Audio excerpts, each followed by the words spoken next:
Hello बच्चों, कैसे हैं? अच्छे होंगे। चलिए, हम भी बहुत अच्छे हैं और आपके लिए लेके आ गए हैं अगला लेक्चर। तो आप हम उम्मीद कर रहे हैं कि आप लोग पढ़ाई कर रहे होंगे, घर पे बैठ के अपना टाइम वेस्ट नहीं कर रहे हैं। आप तो बोर्ड क्लास के बच्चे हैं और सबसे करियर डिसाइडिंग ये क्लास है, तो आप जरूर टाइम वेस्ट मत कीजिए। हम आपसे वादा कर रहे हैं और आपसे रिक्वेस्ट भी कर रहे हैं कि प्लीज प्लीज आप लोग पढ़ाई करें।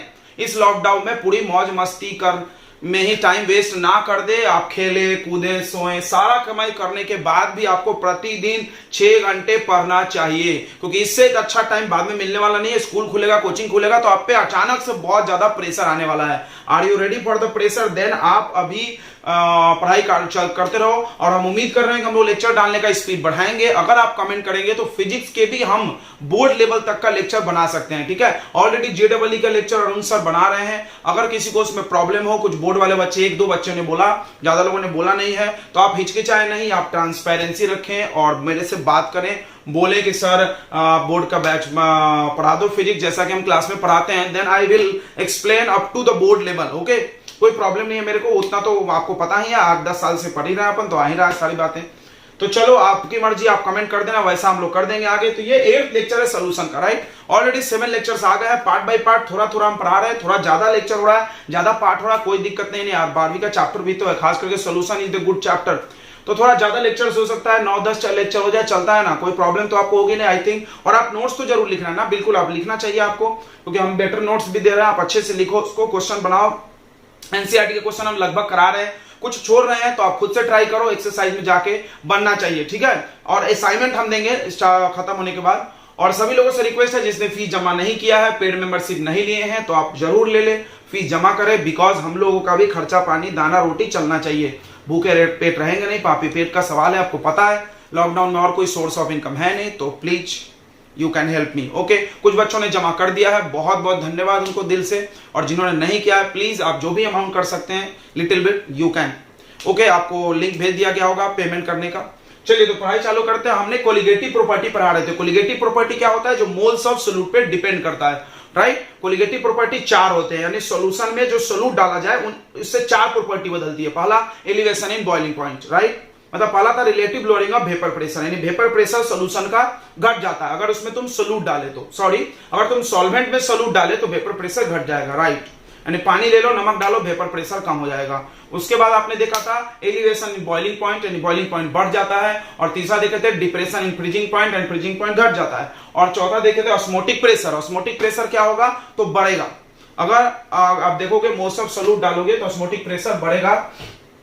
अभी हम आगे वही पढ़ाने वाले हैं। तो ऑस्मोटिक प्रेशर पढ़ने से पहले आपको ऑस्मोसिस समझना होगा, और ऑस्मोसिस समझने से पहले डिफ्यूजन समझना होगा। शायद आपने बायोलॉजी में बचपन के लेवल पे नाम सुना होगा, ऑस्मोसिस और डिफ्यूजन। ये 2 प्रोसेस होते हैं मूवमेंट ऑफ सब्सटेंस करने के लिए। ध्यान से सुनेंगे, मूवमेंट ऑफ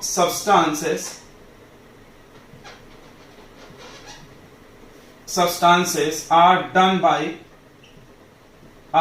by 2 processes। कोई भी चीज का मूवमेंट, जैसे गैस का मूवमेंट, लिक्विड का मूवमेंट, या कोई भी चीज का मूवमेंट, सॉलिड का मूवमेंट, ये 2 प्रोसेस से ही अपने जिंदगी में होता है। जैसे चना के अंदर पानी घुस जाना, या हमारे लंग्स के अंदर गैस घुस जाना ऑक्सीजन का, वगैरह वगैरह, सेल में खाना पानी हवा सब जाना, ये सारी चीजें मूवमेंट आपको जहां भी दिख रही है, the movement of substances are done by 2 process. पहला डिफ्यूजन होता है और दूसरा होता है ऑस्मोसिस।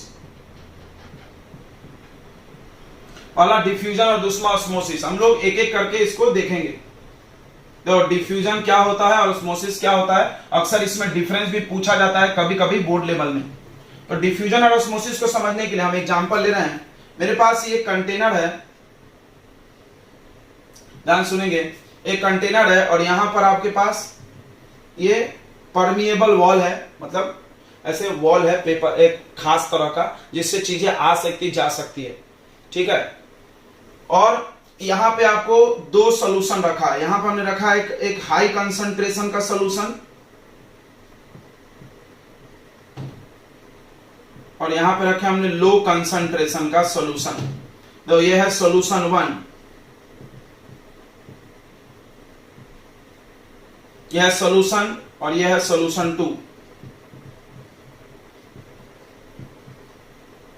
अब क्या होता है, जब भी आप दो सोल्यूशन को ऐसे रख दोगे मेम्ब्रेन लगा करके, मेम्ब्रेन मतलब जैसे पेड़ का छिलका हो गया, चने का बाहर का कवर हो गया, ये सब तो मेम्ब्रेन के जैसा ही काम करता है, राइट। हम एनिमल का जो लीवर हो गया, हम लोगों का जो लीवर सेल है, तो ये सब मेम्ब्रेन है। तो ऐसा देखा जाता है कि कोई भी सब्सटेंस का मूवमेंट इधर से इधर सोल्यूट जा रहा था, सोल्यूट अपने आप इधर से इधर जा रहा था।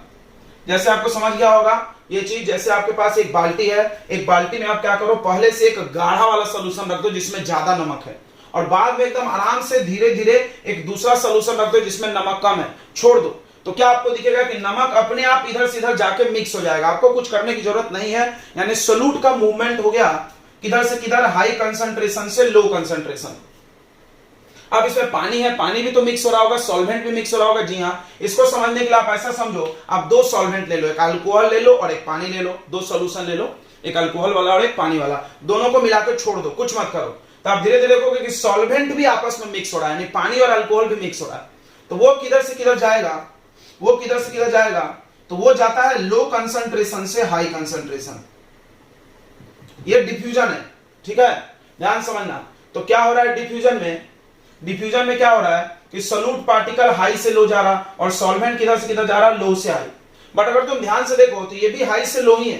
कैसे भाई, कैसे भाई? तो देखो ये सोल्यूशन का लो कंसंट्रेशन है, सोल्यूट कम है, सोल्यूट कम है तो सॉल्वेंट ज्यादा हुआ ना। देखो कंसंट्रेशन किससे डिसाइड होता है, सोल्यूट के अमाउंट से। What is concentration, the amount of solute. अगर इसका कंसंट्रेशन हाई है तो सोल्यूट ज्यादा है, इसका कंसंट्रेशन कम है तो सोल्यूट कम है, सही है। तो अगर सोल्यूट कम है तो पानी ज्यादा, हम ऐसा सोच सकते हैं? जी सर, ऐसा सोच सकते हैं, यानी ज्यादा से कम ही जा रहा है, ऐसा तुम समझो। तो व्हाट इज डिफ्यूजन, तो डिफ्यूजन का डेफिनेशन बताया जाता है, the process of movement of substances, substance का movement from high concentration to low. ये भी हाई से लो ही आ रहा है, तो कोई बात समझ में आ गया ना, दिख रहा है लो से हाई लेकिन एक्चुअली हाई से लो ही है। Is called diffusion.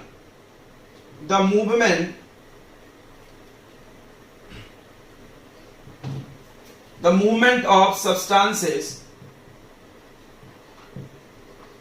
from high concentration to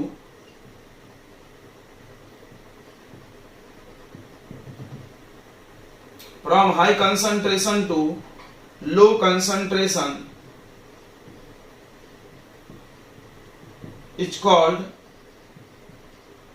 is called diffusion।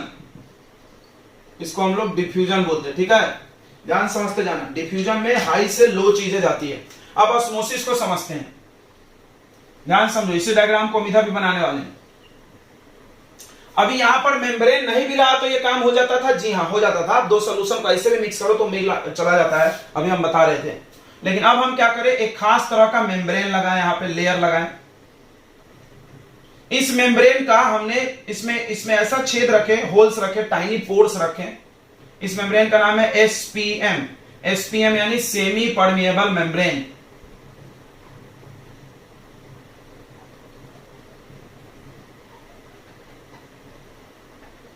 एक बात तो आपको पता होना चाहिए कि जो सोल्यूट का पार्टिकल का साइज होता है वो बड़ा होता है सॉल्वेंट से। ध्यान से रखो, ध्यान से समझ लो, ये चीज लिख लो, यहां पे नोट में सारी चीजें लिखते जाए।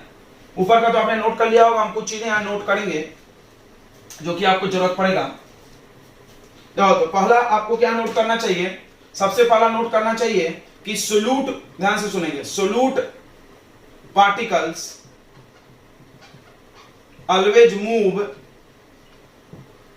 Move from high concentration to low concentration, from high concentration to low concentration। Solute हमेशा हाई से लो जाएगा, ओके, और सॉल्वेंट किधर से किधर जाएगा, लो से हाई। फिर से कोई ऐसा नहीं बोलेगा कि सर ये डेफिनेशन गलत हो गया। एक्चुअली तुम सॉल्वेंट के रिस्पेक्ट में बात करो तो इधर भी हाई से लो है, बट लिखना नहीं है क्योंकि कंसंट्रेशन किससे जुड़ा हुआ है, सोल्यूट की मात्रा से। व्हाट इज कंसंट्रेशन, डेफिनेशन याद करो, the amount of solute, the amount of solute. Solute इधर ज्यादा है तो हम हाई इधर ही बोलेंगे, बट हम इसको ऐसा याद रखेंगे, याद रखना क्या, कि solvent particles move from low concentration to high concentration.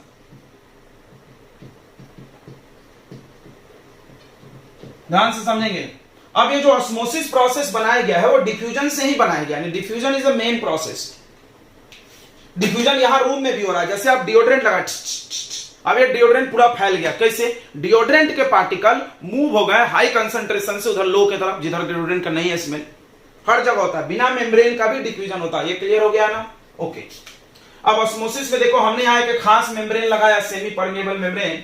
हाँ, एक और नोट था कि particle size of solvent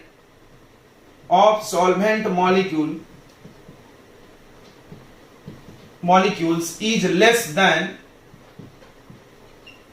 than solute molecules। इसका मतलब समझिए क्या होगा? मतलब सोलूट के जो पार्टिकल होते हैं वो बड़े होते हैं और सॉल्वेंट के छोटे होते हैं। तो हमने क्या किया, इस सेमी परमेबल मेम्ब्रेन में इतने छोटे छेद रखे कि बस सॉल्वेंट पार होना चाहिए, सोलूट पार नहीं होना चाहिए। ये बात क्लियर हो रहा है बच्चों? तो हमने एक सेमी परमेबल मेम्ब्रेन ऐसा लिया, सुटेबल। सॉल्वेंट के आधार पर डिसाइड करना पड़ेगा कि तुम्हारा सॉल्वेंट पानी है कि अल्कोहल है, सबका पार्टिकल का साइज अलग होता है। अब हमारे पास यहां पे एक सॉल्यूशन है और यहां पे एक सॉल्यूशन है, और यह है हाई कंसंट्रेशन और यह है लो कंसंट्रेशन। ध्यान सुन लेंगे सब लोग। अब सोलूट का तो मूवमेंट बंद हो जाएगा बच्चों। जी सर, हो जाएगा। ये पहले दोनों हो रहा था, ऑटोमेटिक दोनों था। देखो, diffusion is a natural process, अपने आप होता है। तुम इसको मतलब कुछ करते नहीं, हम इसको स्पॉन्टेनियस प्रोसेस है। स्पॉन्टेनियस समझता हो, अपने आप होने वाला। इसमें हम कुछ छेड़छाड़ नहीं करते, अपने आप हो जाता है। हम डिओड्रेंट लगाते हैं तो अपने आप रूम में फैलता है, हम उससे परमिशन थोड़ी मांगता है वो। लेकिन इसमें प्रॉब्लम है, इसमें हमने मेम्ब्रेन लगाया और मेम्ब्रेन में जो पोर्स दिए इतना छोटा दिए कि सोलूट तो अब नहीं जाएगा बेटा। तो अब ये जाना बंद हो गया, बट ये तो जाएगा। जी हाँ, ये तो चल रहा था तो चलते रहेगा। यानी अब सॉल्वेंट का ही मॉलिक्यूल बस लो से हाई आता हुआ दिखेगा, तब इस प्रोसेस का नाम बदल के रख दिया गया ऑस्मोसिस। क्लियर हो गया? ऑस्मोसिस और डिफ्यूजन तो सेम ही है सर। यस, सेम है। इसमें एक का मूवमेंट को ब्लॉक कर दिया हमने एक मेम्ब्रेन लगा के खास, तो उसका नाम रख दिया गया ऑस्मोसिस। तो आई थिंक ऑस्मोसिस आपको एकदम क्रिस्टल क्लियर हो गया होगा बहुत अच्छे से। तो लिख लेते हैं हम लोग, क्या डेफिनेशन है? The movement of solvent molecules. ध्यान रखेंगे, सॉल्वेंट जाता है, इसमें दोनों जाता है। इसमें कौन जाता है? सोलूट भी जाता है, सॉल्वेंट भी जाता है। इसमें कौन जाता है? Only solvent. क्यों? हमने सोलूट को तो जाना रोक दिया, इसमें एक मेम्ब्रेन लगा दिया, उस मेम्ब्रेन में इतना छोटा छेद बनाया कि यही आ सकता बस। The movement of solvent molecule from, क्या बोलेंगे इसको? Low concentration to high concentration, from low concentration to high concentration.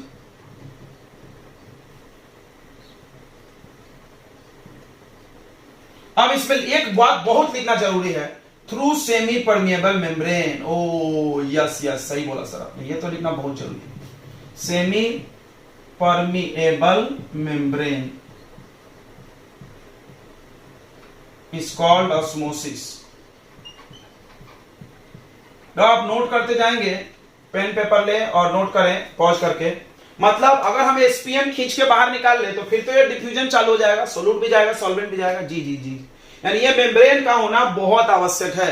तो अगला डिफरेंस यही लिखेंगे हम लोग कि it is done without membrane, ये बिना मेम्ब्रेन का हो जाता है, और इसके लिए एसपीएम की जरूरत है, सेमी परमिएबल मेम्ब्रेन की जरूरत है। तुम्हारे मन में सवाल आ रहा होगा कि सेमी परमिएबल मेम्ब्रेन क्या होता है? तो बहुत सिंपल सी बात करते हैं, किसी भी एनिमल का जो ब्लैडर होता है जिसमें खाना पचता है स्टोमक का, वो भी सेमी परमिएबल मेम्ब्रेन है। बहुत सारे बॉडी में हमारे सेमी परमिएबल मेम्ब्रेन है जिसमें ऐसा काम हो रहा है, तो उसको यूज कर सकते हैं। या एक पेपर आता है सेलोफोन पेपर, या एक केमिकल भी है उसको बोलते हैं कॉपर फेरोसिन, अभी हम लिखेंगे एग्जांपल। ये सभी लोग एसपीएम की तरफ काम करते हैं। एसपीएम का मेन उद्देश्य होता है कि इतना छोटा पोर रखा जाए कि इसमें सिर्फ सॉल्वेंट आए, बाकी लोग नहीं आए। तो दूसरा डिफरेंस एसपीएम वाला होगा। तीसरा डिफरेंस होगा कि डिफ्यूजन में दोनों मूव करते हैं, सोलूट भी सॉल्वेंट भी, और इसमें सिर्फ सॉल्वेंट मूव करता है। जी हाँ जी हाँ, डिफरेंस क्लियर है। तो चलिए हम ऊपर का मिटा दे रहे, आप नोट कर लिए, तो हम एक पिला दें मार्कर को। तो अगला डिफरेंस देखेंगे, इसमें लिखो SPM semi permeable membrane is not required. इसमें लिखो SPM is required because it has pores. It has tiny pores which allow the movement of only solvent molecules. Clear हो गया होगा जी। सिर्फ सॉल्वेंट को आने देगा बिकॉज उसमें बहुत छोटे पोर होते हैं और सॉल्वेंट का पार्टिकल भी छोटा होता है। एसपीएम का एग्जांपल लिख दे रहे हैं, सेलोफोन पेपर, उसके बाद कॉपर फेरोसाइनाइट,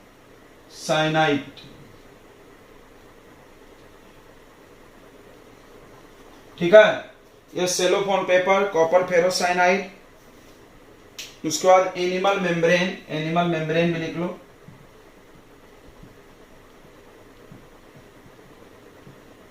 तीसरा पॉइंट क्या होगा, ध्यान सुनेंगे कि क्या लिखे थे, हाँ इसमें कि movement of solute and solvent both occurs, यानी इसमें सोल्यूट भी चलता है और सॉल्वेंट भी चलता है। इसमें सिर्फ कौन चलता है भाई, solvent. Movement of only solvent molecules is possible, ऐसा लिख दो, संभव ही नहीं है। दूसरा जाए कुछ, चौथा सुनेंगे। तो डिफ्यूजन सब में होता है, गैस में भी होता है, लिक्विड में भी होता है, सॉलिड में भी होता है, लेकिन ऑस्मोसिस सिर्फ लिक्विड में होता है। यस, सिर्फ लिक्विड में। सॉल्वेंट की बात कहां आएगी, लिक्विड में आएगी। डिफ्यूजन मतलब तो मिक्स होना होता है। अभी हम डिओड्रेंट का एग्जांपल दिए, वो तो गैस का था ना जी। सॉलिड का भी होता है, मार्कर को हम छोड़ दे अगर लिख के बोर्ड पे, तो तुमको पता है 2 दिन के बाद या 3 दिन के बाद हम मिटाते रह जाएंगे, नहीं मिटेगा, क्योंकि मार्कर का इंक चला जाएगा बोर्ड के अंदर, डिफ्यूज कर गया। तो ध्यान सुनेंगे, कहां गया, इट टेक्स प्लेस या इट अलाउ, ऐसा लिखो, it allow the movement of solid comma liquid. देखो सॉलिड बहुत कम डिफ्यूज होता है, बहुत कम, ना के बराबर, लेकिन लिक्विड और गैस ज्यादा होता है, एंड गैसेस। अगला इसमें क्या लिखेंगे, it allows only the movement of liquid, right? It allows only the movement of liquids. जी हाँ, सिर्फ लिक्विड के लिए लागू है, सॉल्यूशन में ही चलेगा। चलो, तो ये आ गया ऑस्मोसिस। ऑस्मोसिस फील करो क्या हो रहा, ऑस्मोसिस में सॉल्वेंट आ रहा, किधर से किधर, जिधर कंसंट्रेशन कम है से ज्यादा।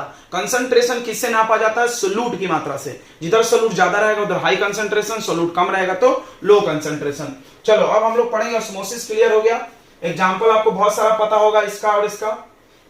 वो अंडा को पानी में डुबा दो तो अंडा फूल जाता है, ऐसा ऐसा सुने होंगे, वो सब ऑस्मोसिस है। कहीं भी पानी वानी वाला कहानी है तो सब ऑस्मोसिस चल रहा है वहां पे।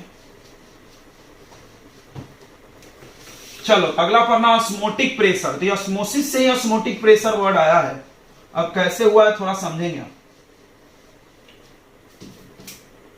ऑस्मोटिक प्रेशर, ऑस्मोटिक प्रेशर का हम सिंबल पहले ही बताए थे, पाई है।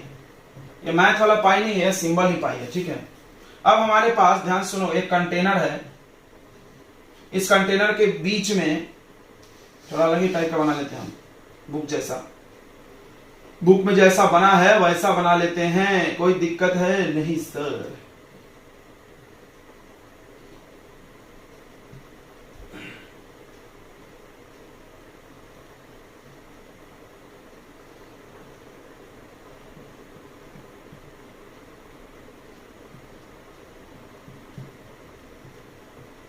ये है एसपीएम, एसपीएम की जरूरत है।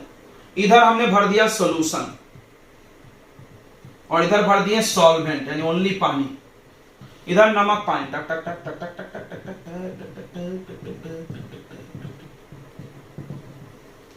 और इधर भरा हुआ है ओनली वाटर। अब बताओ कि किधर ज्यादा सोल्यूट होगा, कंसंट्रेशन किधर जा, जब भी हम कंसंट्रेशन वर्ड बोले तो तुम सोचना अमाउंट ऑफ सोल्यूट। बताओ सादा पानी में ज्यादा नमक है कि नमक पानी में ज्यादा नमक है? ऑब्वियसली नमक पानी में। सर क्या मजाक वाला सवाल पूछ देते, क्या करे बच्चों, जिंदगी मजाक बन गई है मेरी, तो हम कुछ मजाक कर लेते हैं।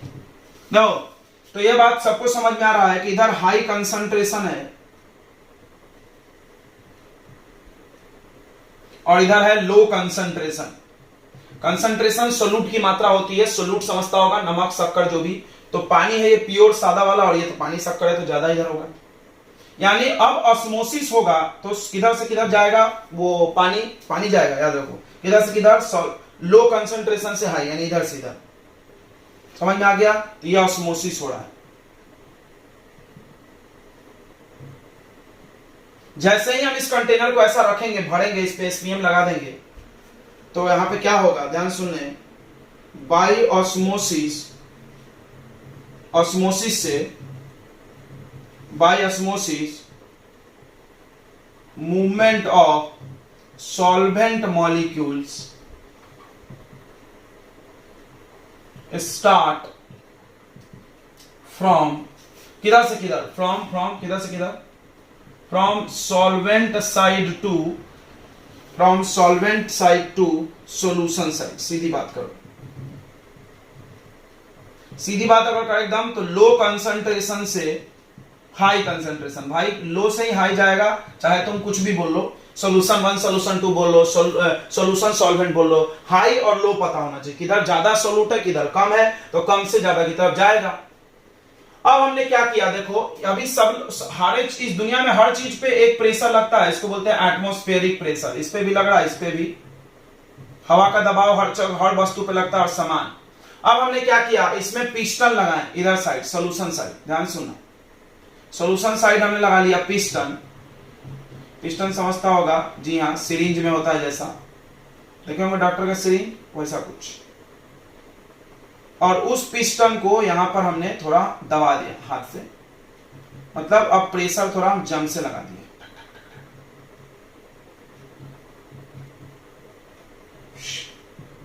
अब हमने इस पे प्रेशर लगा दिया, एटमॉस्फेरिक प्रेशर प्लस पाई, माने और कुछ प्रेशर लगा है, उसको हम पाई बोल रहे हैं। तो अब क्या होगा, जब तुम इसको दबाओगे, ध्यान सोचो, जब हम इसको दबाएंगे तो क्या होगा बच्चों, जब हम दबाएंगे तो ये जो आ रहा था वो आना बंद हो जाएगा। क्यों? क्योंकि कोई भी चीज हाई प्रेशर से लो जाती है। अब तुम इधर प्रेशर दबाते दबाते दबाते बढ़ा दोगे तो धीरे धीरे आना बंद हो जाएगा। जब वो आना बंद हो जाए उस वक्त जो प्रेशर लग रहा है that is osmotic pressure. Osmotic pressure ऐसा प्रेशर है जो ऑस्मोसिस कराता नहीं है, ऑस्मोसिस को रोकता है। ओ फिर से, ऑस्मोसिस मतलब क्या हो रहा है, मूवमेंट ऑफ सॉल्वेंट हो रहा है, किधर से किधर, सॉल्वेंट से सॉल्यूशन, लो से हाई। अब इस आने को बंद कराने के लिए ध्यान से रखो, जिधर आ रहा है उधर प्रेशर लगाना, ये एकदम दिमाग में याद रखना। तब इधर लगाओगे तो क्या होगा, और जम से आएगा, क्योंकि इधर और ज्यादा प्रेशर हो जाएगा। समझ में आ रहा है? इधर ऐसे दबा दिए और जम से आएगा। दोनों की तरफ एटमॉस्फेरिक प्रेशर लग रहा था, उसके अलावा हमने कुछ प्रेशर और हाथ से बाहर से एक्सटर्नल प्रेशर लगा दिया, बाहरी प्रेशर। और वो बाहरी प्रेशर लगाते गए, मान लो 1 पास्कल लगाए, 2 पास्कल लगाए, 3 लगाए, 3 लगाने पे आना बंद हो गया तो हम बोलेंगे 3 पास्कल इस सॉल्यूशन का ऑस्मोटिक प्रेशर है। तो ऑस्मोटिक प्रेशर आपको क्लियर हो गया? हम यहां डेफिनेशन लिख दे रहे हैं, ध्यान सुनो। द एक्स्ट्रा प्रेशर, एक्स्ट्रा या एक्सेस बोल सकते हो, क्यों, हवा के दबाव से ज्यादा, the excess pressure applied on solution side, on solution लिखा था, on solution side to stop osmosis. और तुमको शॉर्ट में बोलना है तुम ऑस्मोसिस बोल के निकल लो, या अगर डिटेल में बोलना है टू स्टॉप तो ऐसा बोल सकते हो, to stop movement of solvent molecules, to stop movement of solvent molecules. क्या था, extra pressure applied on solution side, solution की तरफ लगाए जाने वाला ज्यादा प्रेशर, एक्सेस प्रेशर ज्यादा, मतलब हवा से ज्यादा, हवा तो पहले प्रेशर लगा ही रहा था फिर भी नहीं रुक रहा था, और थोड़ा लगा। समझ में आ रहा होगा, एक्स्ट्रा इसलिए लेता applied on solution side, solution side लगाना है। टू स्टॉप ऑस्मोसिस यानी movement of solvent is called osmotic pressure,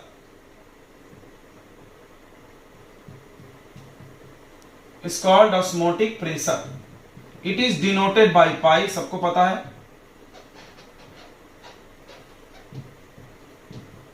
अब तुमने दो कोलिगेटिव प्रॉपर्टी पढ़ा, उसमें तुमको पढ़ाया गया था एक्सपेरिमेंटली ऐसा देखा गया था कि elevation in boiling point molality के प्रोपोर्शनल था, राइट।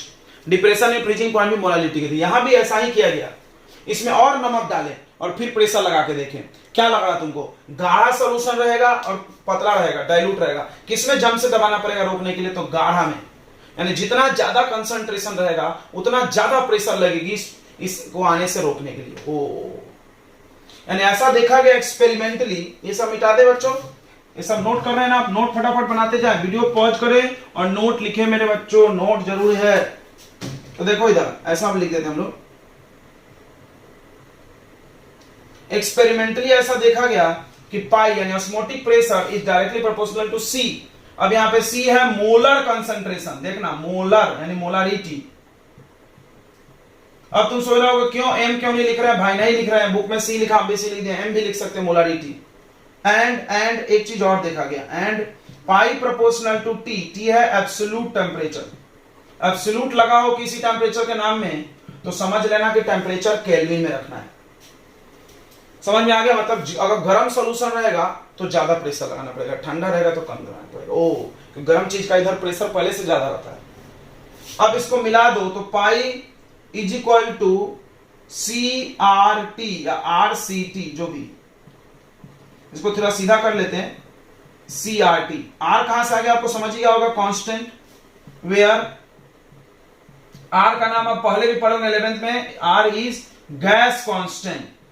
और इस गैस कांस्टेंट का यहां पर वैल्यू ध्यान से सुनना, प्रेशर है तो कौन सा वैल्यू चलेगा? 0.0821, यही वैल्यू, और कुछ दूसरा मत डालना। यूनिट क्या होगा? एटीएम। एटीएम यानी हवा का प्रेशर, एटमॉस्फेरिक प्रेशर। एटीएम पर केल्विन पर मोल।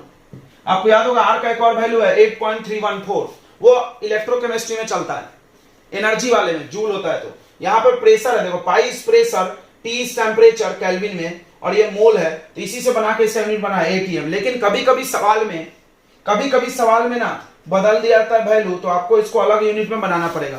हो सकता है आंसर आपका पास्कल में दे दे प्रेशर, तो आपको एटीएम को पास्कल बनाना हमने सिखाया था।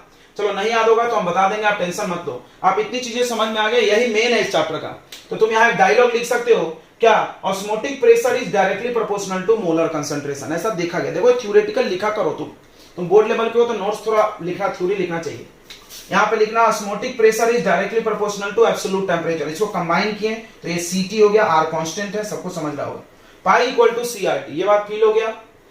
ऑस्मोटिक प्रेशर इधर लगाना है, ये बात भी समझ में आ गया। सॉल्यूशन की तरफ क्यों लगाना है? लगाने के बाद ये आना बंद हो जाएगा, ऑस्मोसिस बंद हो जाएगा।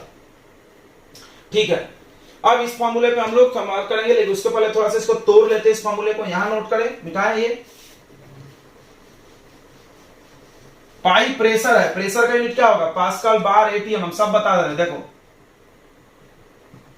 यूनिट ऑफ प्रेशर, प्रेशर का यूनिट जनरली एटीएम में होता है, तो एटीएम सबसे बड़ा भी है। 1 atm equal to, second largest कौन था? बार, 1.013 बार, याद होगा। और उसके बाद पास्कल का नंबर आता है 1.013 इंटू 10⁵ पास्कल, और इसी को लिख सकते हैं 760 mmHg। तो इतने सारे यूनिट है। क्वेश्चन में अगर एटीएम दिया है तो ठीक है, अगर एटीएम नहीं दिया, बार में आंसर दिया तो इससे मल्टीप्लाई मार देना। अगर आंसर ये दिया तो इससे मल्टीप्लाई, अगर एमएम में, मतलब बार सबसे बड़ा है, सॉरी एटीएम, और हम आर का वैल्यू हमेशा एटीएम में रखेंगे। लेकिन हो सकता है आंसर पास्कल में दे दे, इसको सुन लेना बच्चों, यही मेन है। एटीएम पास्कल में दे दे, एटीएम बार में दे दे, एटीएम कुछ और में दे दे, तो आपको क्या करना है? सिर्फ मल्टीप्लाई करना है, because ATM is the biggest. बड़े यूनिट को छोटा बनाने के लिए मल्टीप्लाई किया जाता है। ओके, चलो चलो चलो आगे बढ़ते हैं। अब पाई को तोड़ना था हमको, तो pi equal to C R T हो गया। सी को तुम तोड़ सकते हो moles of solute upon volume of solution in litre, याद रखेंगे लीटर में, आर इंटू टी। यह पाई का एक और फॉर्मूला हो गया बस। और क्या? मोल को तुम तोड़ सकते, वेट बाय मॉलिक्यूलर वेट, सबको पता ही है। तो इससे हम लोग ऑस्मोटिक प्रेशर निकाल सकते हैं। यहां से आंसर पाई का एटीएम में आएगा, माइंड इट, ये वैल्यू डालोगे एटीएम में ही आएगा। अगर दूसरा यूनिट में आंसर दिया है बच्चों तो बदल लेना मेरे प्यारे बच्चों। कैसे हैं? चलो कुछ याद आ रहा होगा ये बात सीख के। चलो आगे बढ़े, इतना नोट कर लिए, चलिए आगे बढ़ते हैं हम लोग। तो अब थोड़ा सा कुछ थ्योरी और है, इसको फटाफट पढ़ लेते हैं। इस्तेमाल, ऑस्मोटिक प्रेशर का यूज कहां है? तो बोलते हैं there are 3 types of solution, there are 3 types of solution on the basis of osmosis.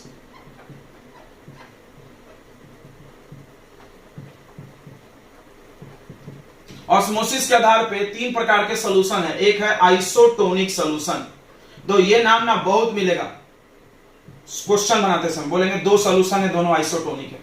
Isotonic का मतलब π1 इक्वल टू π2, मतलब मेरे पास 2 सॉल्यूशन है, अभी हम 2 सॉल्यूशन बनाए थे कंटेनर में, उन दोनों का ऑस्मोटिक प्रेशर अगर सेम है, दोनों का ऑस्मोटिक प्रेशर सेम है, तो समझ जाओ कि दोनों आइसोटोनिक है। What is isotonic? If the osmotic pressure of 2 solution are equal. अब थोड़ा इसको तोड़ते हैं, देखो π1 का फॉर्मूला हो जाएगा C1 concentration, R gas constant, T temperature constant ही होगा, तो सॉल्यूशन साथ में रखे हैं। फिर कंसंट्रेशन C2 RT, ये कट गया, यानी C1 इक्वल टू CT भी होगा। ओ राइट, ऑस्मोटिक प्रेशर कंसंट्रेशन पे डिपेंड करता है, तो कंसंट्रेशन भी सेम होगा, यानी हमारे पास 2 सॉल्यूशन है, दोनों में कंसंट्रेशन एक मोलारिटी है, एक है, तो फिर दोनों का प्रेशर सेम होगा, दोनों का ऑस्मोटिक प्रेशर। तो याद रखना आइसोटोनिक सॉल्यूशन में तुम π1 इक्वल टू π2 लिखने के जगह direct C1 equal to C2 यानी कंसंट्रेशन सेम कर दो, कंसंट्रेशन मोल बाई वॉल्यूम, तो कुछ बन ही जाएगा। तो तुम इसको ऐसे भी लिख सकते हो कि दोनों का कंसंट्रेशन सेम, या ऐसे लिख लो, तो क्या लिख लेंगे? 2 solution having same osmotic pressure, 2 solutions having same osmotic pressure is called isotonic solution. Okay, दूसरा है हाइपोटोनिक। देखो हाइपो मतलब होता है कम और हाइपर मतलब होता है ज्यादा। पहले हाइपर लिख दें, हाइपरटोनिक। आप सुने होंगे बहुत हाइपर हो रहे हो, बोलते हैं ना हम लोग आम भाषा में, हाइपर होना, गुस्साना, तो हाइपरटोनिक। तो मेरे पास 2 सॉल्यूशन है, π1 और एक π2 प्रेशर वाले। तो अगर π1 इज ग्रेटर देन π2 तो ये हाइपर हुआ इससे या हाइपर, अगर जो ज्यादा है उसको हाइपर, तो क्या ज्यादा हो जाएगा? इसका कंसंट्रेशन ज्यादा होगा, किससे? इससे। तो हाइपरटोनिक मतलब इफ द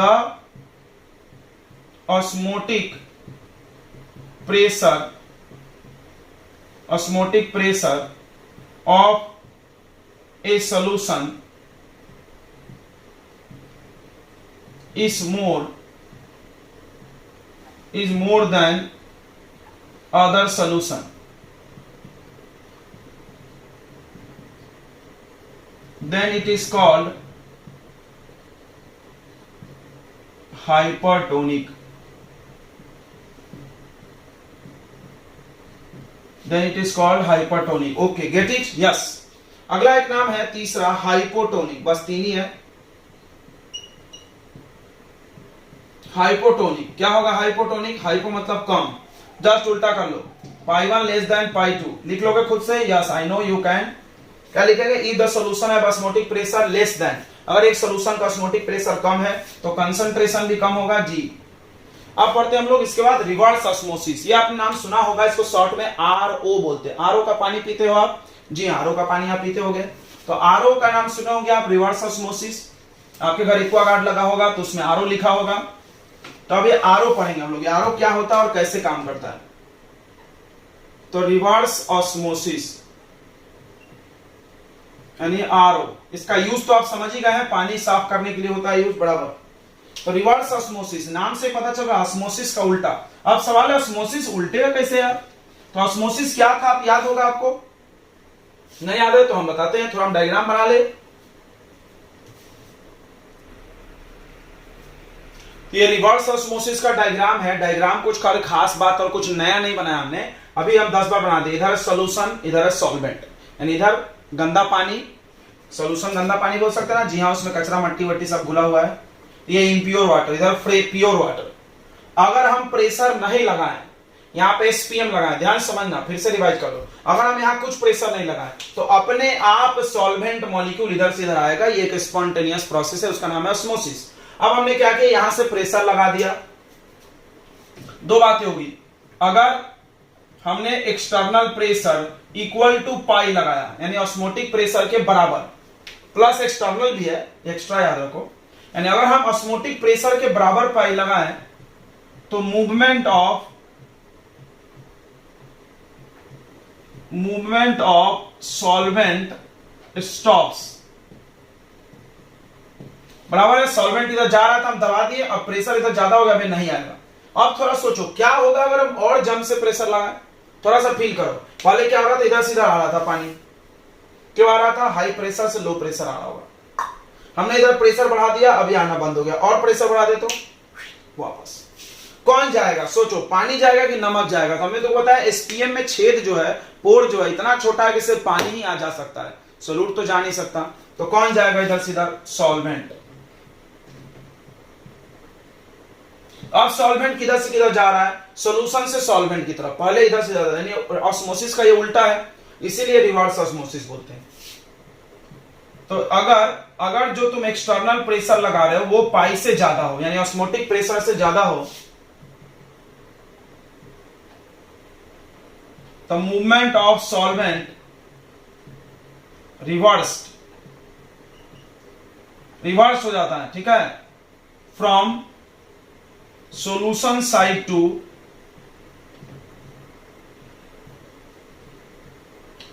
साइड टू कौन सा साइड, प्योर सॉल्वेंट है। This is called reverse osmosis, ठीक है। तो क्या लिखेंगे डेफिनेशन रिवर्स ऑस्मोसिस का, if the external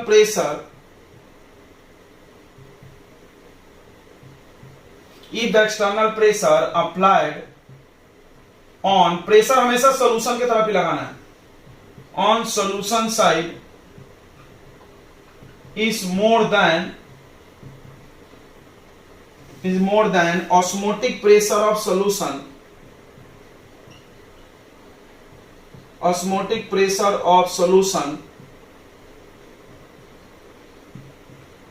अगर ऑस्मोटिक प्रेशर ऑफ सॉल्यूशन से ज्यादा हो गया, then the movement of solvent molecules get reversed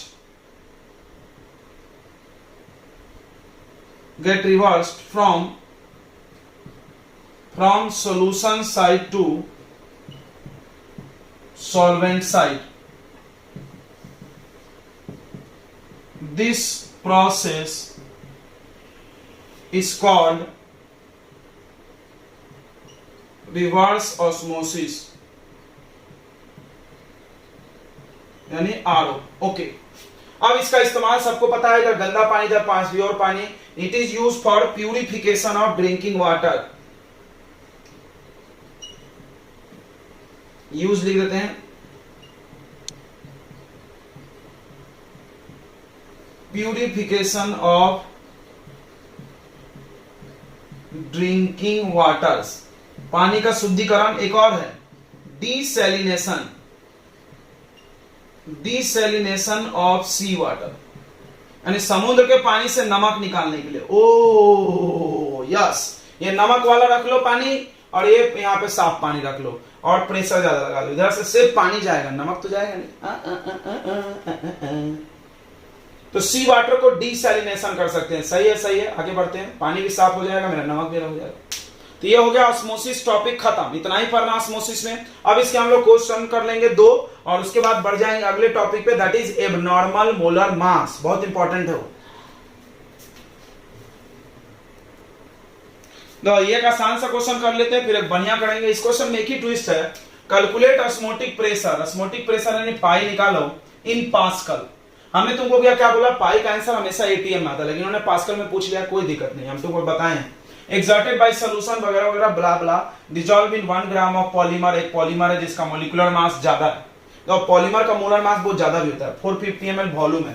temperature दिया है, तो सबसे पहला काम टेम्परेचर को केल्विन में रखना है, वेरी इंपॉर्टेंट। तो 273.15 प्लस करो, एग्जैक्ट करना है। तो ये प्लस कर लोगे तो कितना आ जाएगा आपको बताओ, प्लस करके ये आ जाएगा 310.15 केल्विन। पॉइंट नहीं लिखे तो चलता है, लेकिन लिखना चाहिए, अच्छी आदत है, याद तो होगा इसी बार। वेट ऑफ सोल्यूट, सोल्यूट का वेट देख के समझ में आ रहा है, जो कम है 1 ग्राम। मॉलिक्यूलर वेट ऑफ सोल्यूट कितना है 85000। वॉल्यूम ऑफ सोल्यूशन ml में है भाई, ml में है तो 1000 से मल्टीप्लाई करना पड़ता, सब ओके। पाई का फॉर्मूला बताओ, CRT, सी क्या है मोलारिटी, धड़ से तोड़ दो यार मोलारिटी को, मोलारिटी को होता है वेट बाय मॉलिक्यूलर वेट, ये सब फॉर्मूले याद होंगे। इनटू 1000 क्यों ml में है तो, into volume into R into T। R का वैल्यू तुमको याद करना चाहिए 0.0821 ATM पर केल्विन पर मोल, इसको कहीं अच्छे से लिख लेना, यही है बहुत मेन बात है। अब पाई पूछा है, चलो निकालते हैं। यहां से पाई का वैल्यू वेट डाल दो 1 ग्राम इंटू 1000, आर का value 0.0821, temperature 310.15 upon molar mass ये हो गया 000 इंटू वॉल्यूम 450 ml। ये 0.15 हटा देते थोड़ी देर के लिए, काटने में इजी हो जाए, 0 3 0 से 3 0 गया। अब इसको सॉल्व कर लो तो पाई का वैल्यू आ जाएगा, पाई का वैल्यू आएगा 3.09, तुम करके देखना 10 का पावर -4। आंसर कहाँ में आने वाला है एटीएम में भाई, आंसर तो एटीएम में आएगा, लेकिन इनको चाहिए पास्कल में। हमने तो बताया था एटीएम इज द बिगेस्ट, और उसके बाद छोटा कौन बार, उससे छोटा कौन पास्कल, यानी पास्कल बनाने के लिए 10 का पावर -4 इंटू 1.013 इंटू 10 का पावर 5 पास्कल, समझा, ये मल्टीप्लाई करना है। अब ये मल्टीप्लाई कर लोगे तुम्हारा आंसर आ जाएगा, तुम कर सकते हो, यू कैन। चलो फिर हमारा अगला क्वेश्चन लिखते हैं, बस इसमें एक ही चीज सीखना था, वो एटीएम से पास्कल वाला। चलो बच्चों ये क्वेश्चन देखते हैं, बोल रहा है एट 300 केल्विन, टेम्परेचर है 300 केल्विन, केल्विन में होना चाहिए, सही है। 36 gram glucose present in A litre of solution. 36 ग्राम ये वेट ऑफ सोल्यूट हो गया मेरे हिसाब से, 36 ग्राम। ग्लूकोज की बात की है, तुमको याद है ग्लूकोज का मॉलिक्यूलर वेट 180 होता है, आपको नहीं याद है कोई दिक्कत नहीं, ग्लूकोज का फॉर्मूला आता है C6H12O6, आप निकाल लो। 12 इंटू 6 12 इंटू 6 प्लस हाइड्रोजन का 12 प्लस 6 इंटू 16, ये 180 ही आएगा। ए लीटर यानी वॉल्यूम ऑफ सोल्यूशन दिया हुआ है 1 लीटर, हैज ऑस्मोटिक प्रेशर, इसका प्रेशर ऑस्मोटिक प्रेशर 1.52 बार, फुल स्टॉप, क्वेश्चन आधा पार्ट खत्म। If the osmotic pressure of a solution is 1.52 बार, कोई दूसरा सोल्यूशन है जिसका ऑस्मोटिक प्रेशर फिर से दे दिया, यानी 2 सोल्यूशन है, यह है केस 1 एक सोल्यूशन, फिर केस 2 बोला है कोई दूसरा सोल्यूशन है, another solution at same temperature, यानी टेम्परेचर दोनों में 300 केल्विन, फिर पाई 2 लिखो इसको, पाई 1 इसको कर लेते हैं, पहले का ऑस्मोटिक प्रेशर 1.52 बार। अब तुमको एक बहुत ट्रिकी बात बताते हैं, देखो यहां पे टेम्परेचर सेम है जी सर, पाई का फॉर्मूला क्या होता है CRT, टी सेम रखा इन्होंने, आर तो बदलता नहीं है, पाई घट गया, देखो पहले पाई था, पहले पाई, अरे पाई सेम हो गया दोनों जगह, oh wait wait wait wait wait wait wait wait wait, यहां पर है 4.98, सॉरी यहां पर है बच्चों 4.98 बार, सेम नहीं हो सकता ना 4.98, और सेम रहता तो बनाने की कोई जरूरत नहीं है कैसे देखो, अगर प्रेशर सेम रहा, टेम्परेचर सेम है, प्रेशर सेम टेम्परेचर सेम, तो कंसंट्रेशन भी सेम, वही आंसर आ जाता। तो क्या बोल रहा है, what would be it's concentration, concentration यानी आपसे सी पूछ लिया इन्होंने, मोलारिटी पूछ लिया दूसरे सोल्यूशन का, समझ में आया। तो क्या करेंगे, हम तुमको क्या बोले थे, हम तुमको क्या बोले थे पिछले लेक्चर में, क्या बोले थे, क्या बोले थे, याद नहीं है, चलो हम बताते हैं। हमने बोला था कि एनसीईआरटी के ज्यादातर सवालों में 2 क्वेश्चन को चिपका दिया गया है, ऐसा हमने 2-3 क्वेश्चन कराया है, इधर से कुछ निकालो इधर कुछ डालो, काम खत्म। ये केएफ वाला कराया था हमने, यस याद आ गया। तो हम लोग यहां के लिए यूज करते हैं केस 1 के लिए पाई का formula, pi equal to CRT, C नहीं लगाएंगे, सी को तोड़ना पड़ेगा क्योंकि वेट दे दिया इन्होंने, तो वेट इंटू 1000, नहीं वॉल्यूम ml में नहीं है, वॉल्यूम लीटर में, कोई दिक्कत नहीं, weight by molecular weight into volume into RT, देखो R और T का वैल्यू 1 डालना क्योंकि R तो सेम ही रहता है, T भी सेम ही है बोला है क्वेश्चन में, पाई 1 डाल दो, 4.98, वेट कितना 36 ग्राम, मॉलिक्यूलर वेट कितना 180, वॉल्यूम कितना भाई 1 लीटर, कोई दिक्कत नहीं है RT। इसको चाहो तो कर सकते हो सॉल्व। ये 9 4 जा और ये 9 20 जा 20 यार आपको कितना 4.98 equal to 1/5 RT, equation number 1। कुछ हमने नहीं किया, बस ऐसे रन दे, क्योंकि अभी दूसरा इक्वेशन बनने ही वाला।